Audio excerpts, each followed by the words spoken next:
I'm Jen Burson. I'm the founder of Generation PR. We're a full-service PR and marketing agency here in Los Angeles, and we specialize in promoting baby and kids, beauty and cosmetics, and lifestyle brands. And I mention that because I want you all to know that this is not like theory that was something that was relevant to me when I ran a business 10 years ago and then I sold an agency. Let's talk trends.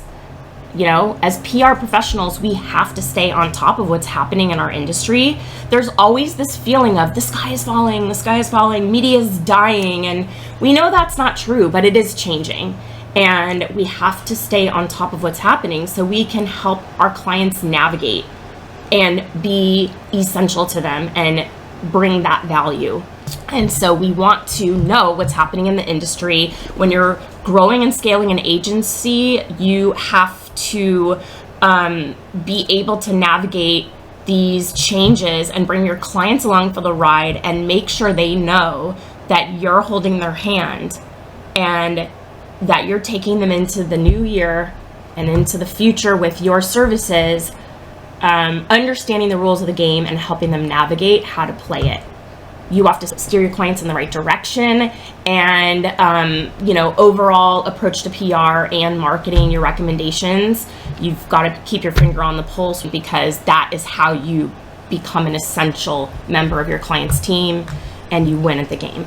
So we're going to talk about sort of what's out of date, what's up and coming, what's hot right now in the world of PR. We're going to just dive right in. So trend number one is simplified brand messaging, and that will resonate more with media and with customers. So we know that everybody's attention spans are shrinking, and thank you for, dialing into this discussion. We know that messaging has to be concise and pack a punch to keep up. So any kind of lengthy copy that goes in depth about all of the brand's qualities, all of that is out. Short, punchy brand stories, that is in. Don't skimp on the value that you're sharing in favor of being concise. You want to get to the root of why your client is so important and focus on communicating that. And then all of the fluff can just ditch it. Short, sweet, to the point. And shorter messages are perfect for social. It can be carried across all the various platforms and help kind of connect with your target audience wherever you are. But it goes for your pitches. So you can convey your client's brand message through images or videos if they have that. If you do have a video or your client has like a little brand video, 60 seconds, make sure they have captions, because we know a lot of people are looking at content on their phone and they're reading instead of listening. They have audio off. Keep things short and sweet, and then make sure you have an attention-grabbing subject line, something that's unique, that can show value, and share the value of your client's product or expertise. You don't have to summarize the entire body of the email. You don't have to create something that's like encapsulating everything you said in one. It can just be enough to get them to open it. That's it. Just, open this message. They know what it is. They can search and find it. So that's one. Less is more, short and sweet, compelling, communicate value, but keep the fluff elsewhere. Like, I don't know where you're putting on fluff, but don't put it here. Trend number two is artificial intelligence and technology. They're changing the media landscape and events. So AI, we say it's the future, but it's actually here. It's now. So many media events are virtual. You can kind of use AI to do a bunch of different things. Automate tedious tasks. You can proofread your pitches. The AI, Grammarly, and things like that are a good kind of second set of eyes and a really good way to proof something, in addition to what you already are paying attention to detail on. Grammarly's great, but trust your own eyes because it doesn't always get it right. Tech is pretty fresh still, but it's evolving really fast and the possibilities are endless. So we don't know what we're going to be able to do with the help of AI in a few years, but brands have already caught on to this. And there's this whole kind of metaverse craze with virtual reality kind of staking their claim in the media landscape. So expect brands to start launching events, experiences, and shopping opportunities in virtual worlds over the coming months, and check into it. Look online and see what's out there. And what I've always done in my 17 plus years of running my business is try to stay ahead of what's going on. At a minimum, you want to be able to discuss it intelligently. If you're not going to check into it as a service that you're offering, that's fine, but learn about it and be able to advise your clients in some way or have a conversation. It's the worst when you get caught off guard and the client's like, what do you think of a virtual event? And you're like, I don't know what you're talking about. And then you look like you're not dialed in. So at a minimum, look into it, and you can even work with your clients to bring these unique and futuristic experiences to their brand profile and start strategizing pitches around them. Data-driven pitches, search volume, that's going to be really important. So keep that in mind as well.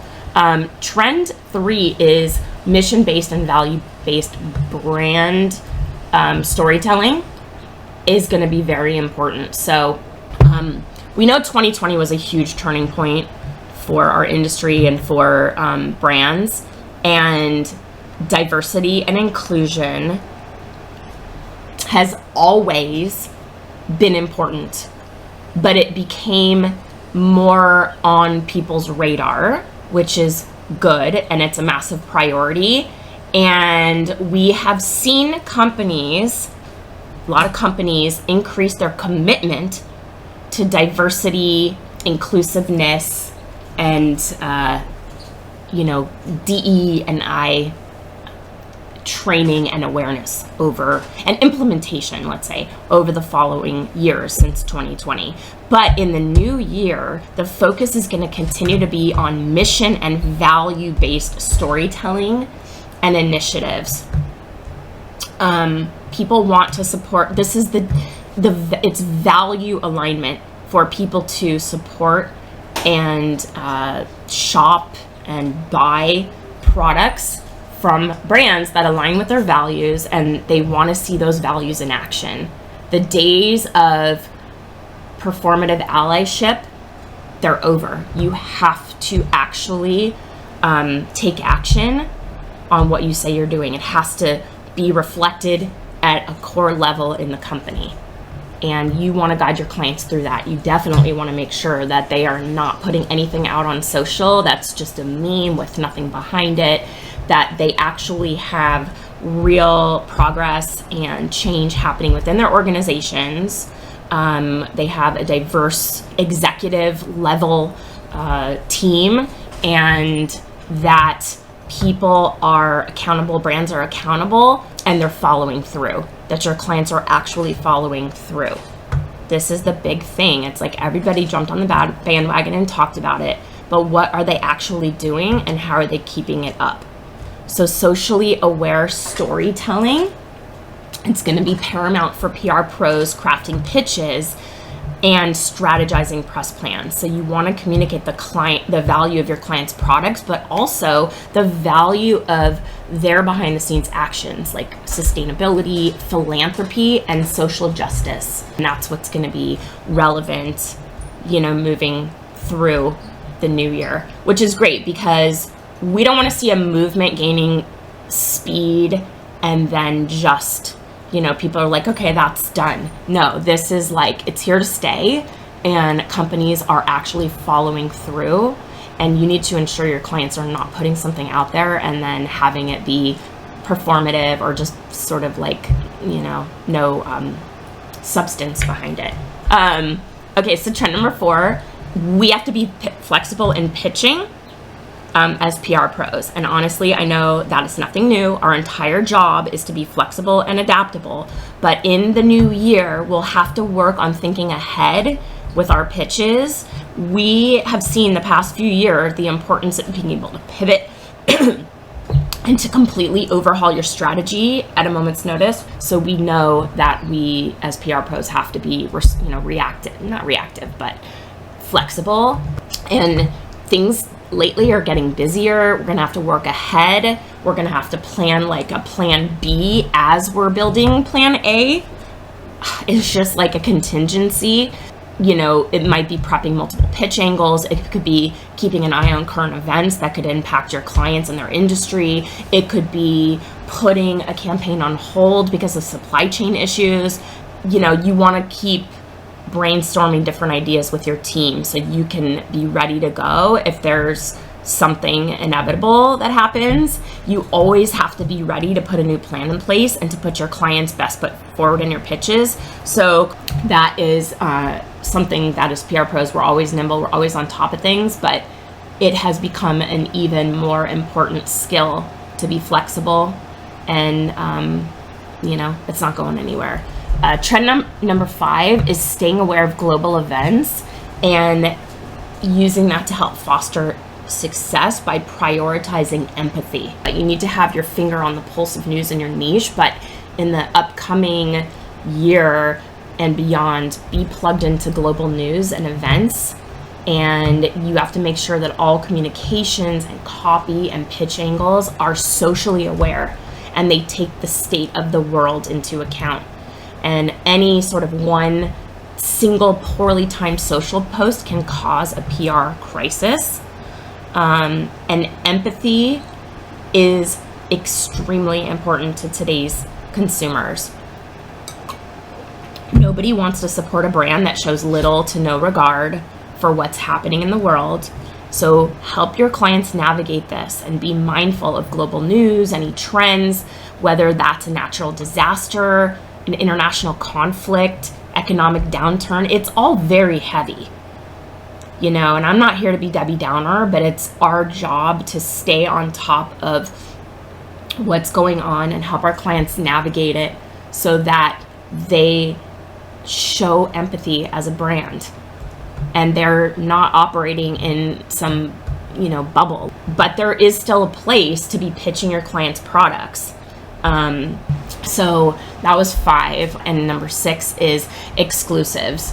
This is more prevalent. There's so much content. I don't believe it when people say there's no, you know, opportunity for earned media. There absolutely is.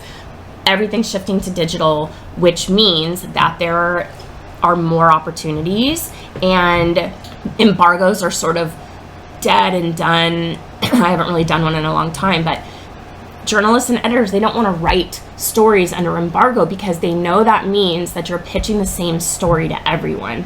They want to deliver premium, exclusive, unique content to their subscribers.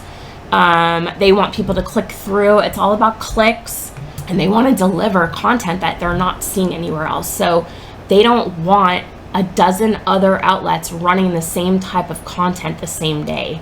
So instead, these exclusives are going to reign supreme in the new year moving forward. So something that has true value for subscriber-focused editors. If you offer an exclusive, the journalist can spend more time, more resources fleshing out a rich and detailed narrative so their readers have something that they're getting there they can't find anywhere else. And they'll know that they're going to be the first to report on your news because it's an exclusive for maybe a limited period of time, and they'll work really hard to make that article the go-to source, and other journalists will refer to that. And we know also that that helps them convert new subscribers. Like if there's something that they can't get anywhere else and someone wants to read it, they'll subscribe to get access to that piece. So if you offer a really good exclusive, it has value for them too. And then that also is a really good way to build a mutually beneficial relationship with a new media contact in your niche, somebody you really want to work with over time. And it could give you kind of an opening for that client and other clients in the future.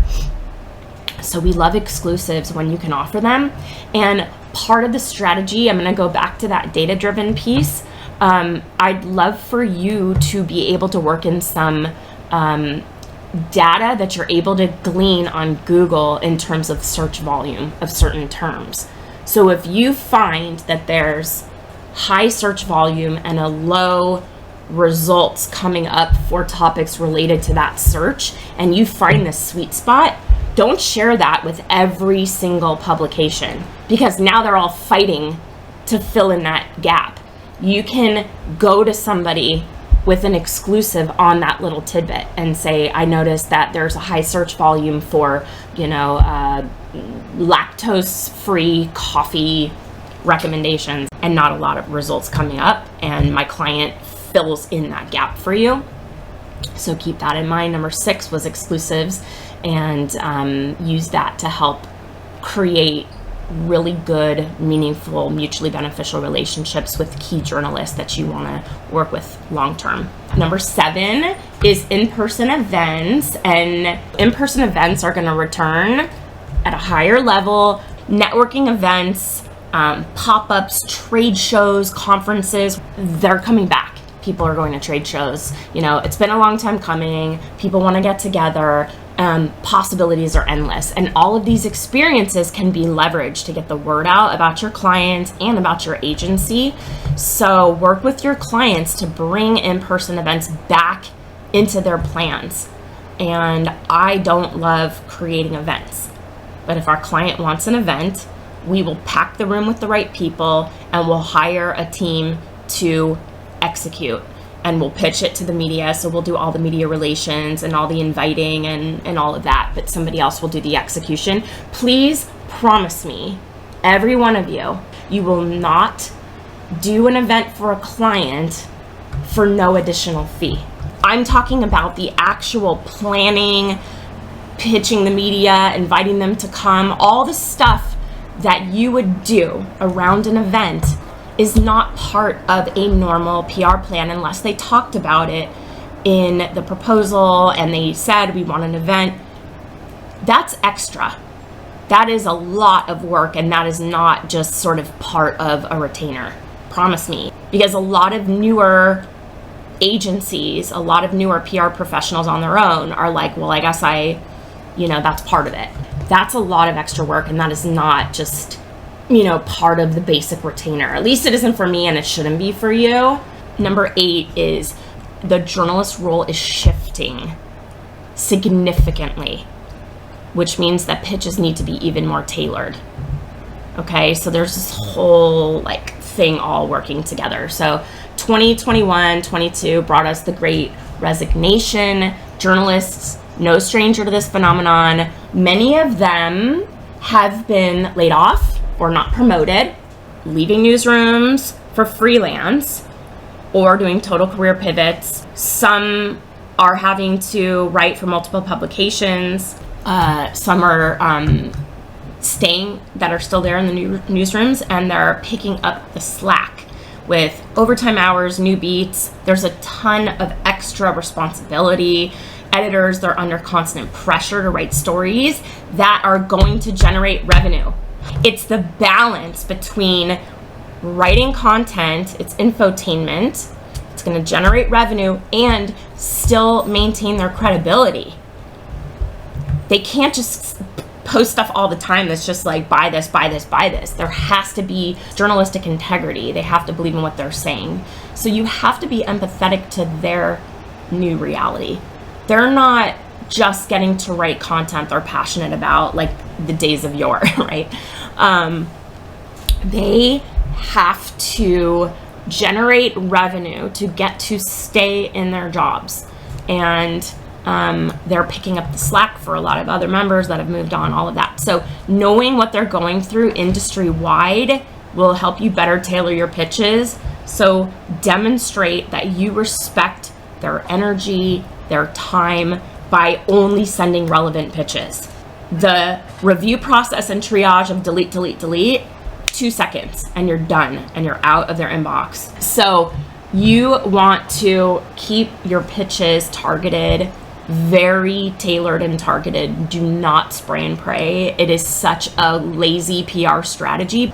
You have to tailor your pitches so that you can create a vibrant, rich pitch that is going to connect and resonate with them, so that you are being helpful and adding value. This is the core of what we do as a PR professional, but this is even more important now, because if you think about the recipient of those pitches, the volume of pitches, the volume of responsibilities they have, and it's no longer about finding interesting stories. It's about data-driven features that are going to convert and generate revenue, and they've almost become commerce editors. So give them something that is really targeted, that's very clear. You're not sending it to 150 people with the same generic pitch. It's a total waste of everyone's time, and it's a waste of your client's money, and honestly, it's lazy. You want to be tailored, targeted pitches, be respectful of their attention and their time. Trend number 9 is media research and relationship building is going to be essential, especially with these big changes coming. So you want to research your media list, hours and hours and hours of research sometimes. But once you build that, then it's just updating it and keeping it fresh. So it's worth it in the long run. And at the end of doing all of this, you're going to have a really specific target media list that you can use to boost your outreach, spark connections with editors and journalists. And it should include contacts who are going to find your clients' content and their products engaging, exciting, relevant with their typical coverage. So go through publications in your niche, see who's already covered what, and then you want to do it all over again. Spot any connections maybe you missed. You definitely don't want to be pitching the same story to journalists that they've already covered, but like a new take on it or whatever. I want you to focus on building these lists, because now you're going to go in depth and create relationships and engage with them on social and nurture these connections and comment on their content. Don't pitch in DMs, but send them a quick little message in DM about some of the content that they've posted, friendly, light, so you can start to become familiar to them. Because if you're going to build a list and take all this time and go in depth and create these relationships, you want to get the most value out of all that effort as possible, which means you're leveraging those relationships to serve as many clients as you can. You want to be the best partner possible to your media contacts. Don't crowd their inbox. Be respectful. Respond right away. Don't let it drag out. Do not ever send irrelevant or inaccurate information. Trust a journalist to do their jobs and give them the space to do it. And always make sure that you're on top of people are moving around all the time.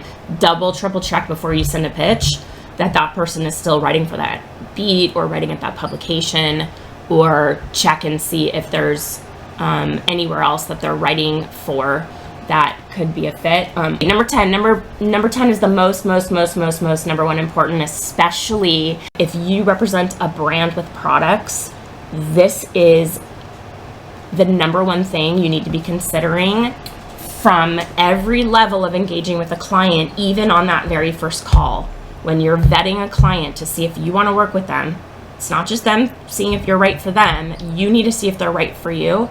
Every product-based client needs affiliate marketing, and we need to help our clients make that happen.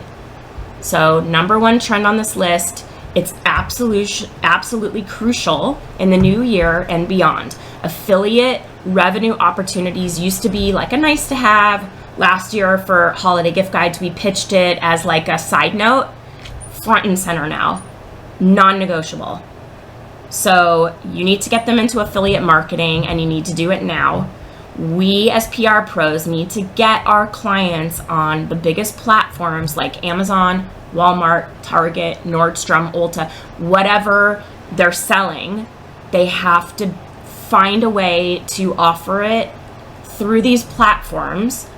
And if they're not on one of these, they can use a different, like Share a Sale or some of these other platforms. So having no way for publications to earn revenue is going to jeopardize their future press success. Journalists and editors, they're less willing and also not usually likely able to showcase products that don't generate revenue for their publication. Their job is to generate revenue. And when I say product-based, B2C, business to consumer, it's selling products. Any way that there's a trackable, traceable link or if they have it on their website, everybody needs to generate revenue through mentioning products. They're all tasked with this right now.